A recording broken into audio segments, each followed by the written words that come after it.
ಬಹಳ ಶಾಸ್ತ್ರೋಕ್ತವಾಗಿ ಈ ಒಂದು ಧ್ವಜಾರೋಹಣವನ್ನು ಮಾಡಲಾಗುತ್ತೆ. ಸಾಂಸ್ಕೃತಿಕ ಆಚರಣೆ ಮತ್ತು ರಾಷ್ಟ್ರೀಯ ಏಕತೆಯ ಹೊಸ ಅಧ್ಯಾಯಕ್ಕೆ ನಾಂದಿ ಹಾಡುತ್ತೆ ಈ ಒಂದು ಐತಿಹಾಸಿಕ ಕ್ಷಣ. ಅನೇಕ ಕಾರ್ಯಕ್ರಮಗಳಿದ್ದಾವೆ ಈ ದಿನ. ಇದೇ ದಿನವನ್ನು ಆಯ್ಕೆ ಮಾಡಿಕೊಳ್ಳೋದಕ್ಕೆ ಕಾರಣ ಇದು ಶ್ರೀರಾಮ ಲಲ್ಲನ ಮೂರ್ತಿ. ಇದು ಈ ದಿನ ಏನಿದೆ ಶ್ರೀರಾಮಚಂದ್ರ ಹಾಗೂ ಸೀತೆ ಮದುವೆ ಆದಂಥ ದಿನ, ವಿವಾಹ ಆದಂಥ ದಿನ. ಹಾಗಾಗಿ ಈ ಒಂದು ದಿನವನ್ನೇ ಆಯ್ಕೆ ಮಾಡಿಕೊಂಡು ಇವತ್ತಿನ ದಿನದಲ್ಲಿ ಈ ಪಂಚಮಿಯ ಅಭಿಜಿತ್ ಮುಹೂರ್ತದಲ್ಲಿ ಈ ಒಂದು ಕಾರ್ಯಕ್ರಮವನ್ನು ಮಾಡ್ತಾ ಇರುವಂಥದ್ದು.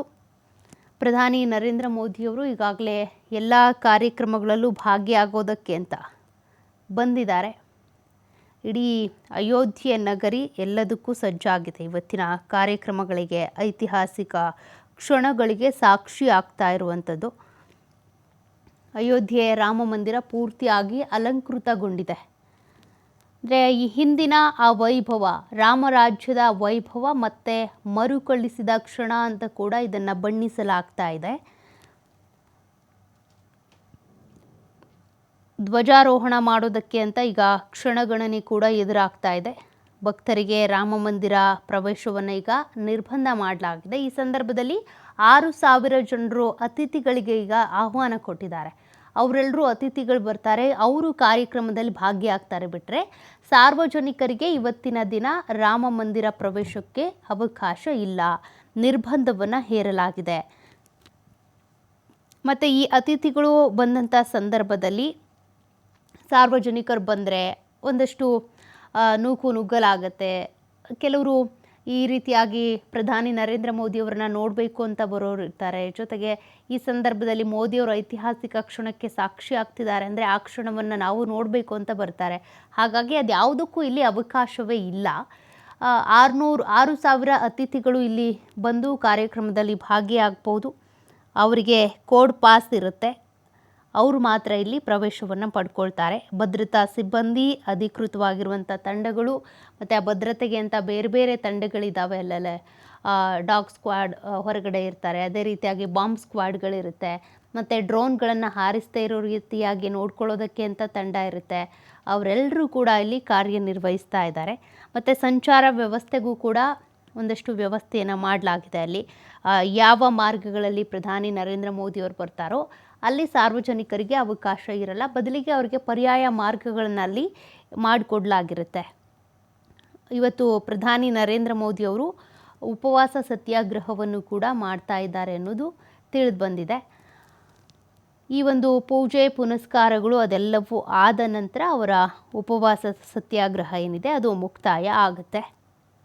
15ರಿಂದ 16 ಗಂಟೆಗಳ ಕಾಲ ದರ್ಶನಕ್ಕೆ ಅವಕಾಶವನ್ನು ಕಲ್ಪಿಸಲಾಗ್ತಾ ಇದೆ. ಅಂದರೆ ನಾಳೆ ಏನಿದೆ, ಇವತ್ತು ಸಾರ್ವಜನಿಕರಿಗೇನೂ ಅವಕಾಶ ಇಲ್ಲ, ಆದರೆ ನಾಳೆ ಸಾರ್ವಜನಿಕರಿಗೆ 16ರಿಂದ 18 ಗಂಟೆಗಳ ಕಾಲ ಅವಕಾಶ ಇರುತ್ತಂತೆ ದೇವರನ್ನ ದರ್ಶನ ಮಾಡೋದಕ್ಕೆ ಅಂತ. ಹೀಗಾಗಿ ಇವತ್ತಿನ ದಿನ ಅವಕಾಶ ಇಲ್ಲ. ನಾಳೆ ಸಾರ್ವಜನಿಕರು ಕೂಡ ದೇವರ ದರ್ಶನವನ್ನು ಪಡ್ಕೊಳ್ಬಹುದು. ಈಗ ಇಲ್ಲಿವರೆಗೂ ಕೂಡ ಯಾರ್ಯಾರು ಅಯೋಧ್ಯೆಗೆ ಹೋಗಿ ಬಂದಿದ್ದಾರೋ ಅವರು ಅಯೋಧ್ಯೆಯಲ್ಲಿರುವಂಥ ವಿವಿಧ ಮಂದಿರಗಳನ್ನ, ಅದೇ ರೀತಿಯಾಗಿ ರಾಮಲಲ್ಲಾ ಮೂರ್ತಿಯನ್ನು ನೋಡ್ಕೊಂಡು ಬಂದಿರ್ತಾರೆ. ಆದ್ರೀಗ ಇನ್ಮೇಲೆ ಯಾರ್ಯಾರು ಹೋಗ್ತಾರೋ ಅವರೆಲ್ರಿಗೂ ಒಂದು ಧರ್ಮ ಧ್ವಜವು ಕೂಡ ಕಾಣಿಸಿಕೊಳ್ಳುತ್ತೆ. ಆ ಒಂದು ಧರ್ಮ ಧ್ವಜವನ್ನು ಇವತ್ತು ಪ್ರಧಾನಿ ನರೇಂದ್ರ ಮೋದಿಯವರಲ್ಲಿ ಸ್ಥಾಪನೆ ಮಾಡ್ತಾರೆ ಅಥವಾ ಧ್ವಜಾರೋಹಣ ಮಾಡ್ತಾರೆ. ಈ ಧ್ವಜಾರೋಹಣ ಕಾರ್ಯಕ್ರಮ ಏನಿದೆ ಬಹಳ ಶಾಸ್ತ್ರೋಕ್ತವಾಗಿ ನಡೆಯುವಂಥ ಕಾರ್ಯಕ್ರಮ. ಇವತ್ತು ಬೆಳಗ್ಗೆ 4:30ರಿಂದಾನೇ ಎಲ್ಲ ಪೂಜಾ ಕೈಂಕರ್ಯಗಳು ಶುರುವಾಗಿದ್ದಾವೆ ಅನ್ನೋದು ಗೊತ್ತಾಗ್ತಾ ಇದೆ ಈ ಒಂದು ಕಾರ್ಯಕ್ರಮಕ್ಕೆ ಅಂತ. ಪ್ರಧಾನಿ ನರೇಂದ್ರ ಮೋದಿಯವರು ಇವತ್ತು ಮಧ್ಯಾಹ್ನದವರೆಗೂ ಕೂಡ ಇಲ್ಲೇ ಇರ್ತಾರೆ, ವಿವಿಧ ಕಾರ್ಯಕ್ರಮಗಳು ಇರೋದ್ರಿಂದ. ಅಭಿಜಿತ್ ಶುಭ ಲಗ್ನದಲ್ಲಿ ನಡೆಯುವಂಥ ಧರ್ಮಧ್ವಜ ಸ್ಥಾಪನೆ ಕಾರ್ಯಕ್ರಮ, ಆ ಕಾರ್ಯಕ್ರಮಕ್ಕೆ ಪ್ರಧಾನಿ ನರೇಂದ್ರ ಮೋದಿಯವರೇ ಪ್ರಮುಖವಾಗಿ ಅಲ್ಲಿರುವಂಥ ಅತಿಥಿ. ಅವರೇ ಈ ಒಂದು ಕಾರ್ಯಕ್ರಮವನ್ನು ನಡೆಸಿಕೊಡ್ತಾರೆ.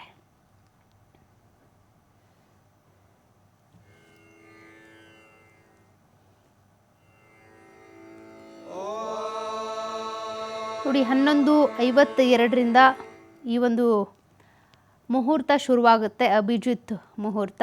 ಆ ಒಂದು ಮುಹೂರ್ತದಲ್ಲಿ ನಡೆಯುವಂಥ ಕಾರ್ಯಕ್ರಮಗಳು. ಈಗ ಪ್ರಧಾನಿ ನರೇಂದ್ರ ಮೋದಿಯವರು ಬಂದಿರುವಂಥದ್ದು ಏನಿದೆ, 11:52ವರೆಗೂ ಕೂಡ ಈ ರೀತಿಯಾಗಿ ಅಲ್ಲಿ ಎಲ್ಲ ದೇವಸ್ಥಾನಗಳಿಗೆ ಭೇಟಿ ಕೊಡ್ತಾರೆ, ಪುಷ್ಪ ಸಮರ್ಪಣೆ ಮಾಡ್ತಾರೆ. ಆದರೆ ಧರ್ಮಧ್ವಜದ ಸ್ಥಾಪನೆಯ ಕಾರ್ಯಕ್ರಮಗಳು, ಪೂಜೆ ಕೈಂಕರ್ಯಗಳು ಶುರುವಾಗೋದು 11:52ರಿಂದ.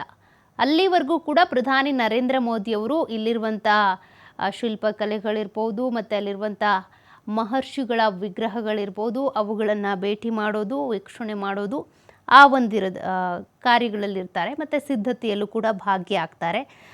ಈ ಒಂದು ಧ್ವಜಸ್ಥಾಪನೆಯ ಮುಹೂರ್ತ ಇರುವಂಥದ್ದು 11:52ರಿಂದ 12:35ರವರೆಗೆ.